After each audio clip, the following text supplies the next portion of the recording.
เรืองแส นี่ ง ก็ นะคะที่ใหญ่ที่สุดในพื้น 11 นาฬิกา นะคะสวยงามเปล่งประกายในช่วงกลางคืน นาฬิกา48 นาทีนะครับ แสงอันเรือง ดูความคืบหน้า สวยงามมากนะคะขอเชิญทุกท่านร่ว กาม รติดตั้ง สักการะและก็ชม ตะโกน ตะวันภาพยนตร์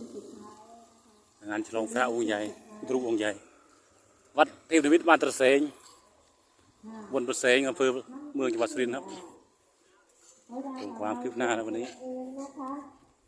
อยากแกะลูกบอลเองถ้าท่านแกะลูกบอลเองเราจะไม่รับผิดชอบนะคะเราจะไม่รับผิดชอบเพราะฉะนั้นก็ให้ทางคณะกรรมการเราเป็นคนแกะให้นะคะถ้าเกิดผิดพลาดขึ้นมานะคะเราจะไม่รับผิดชอบ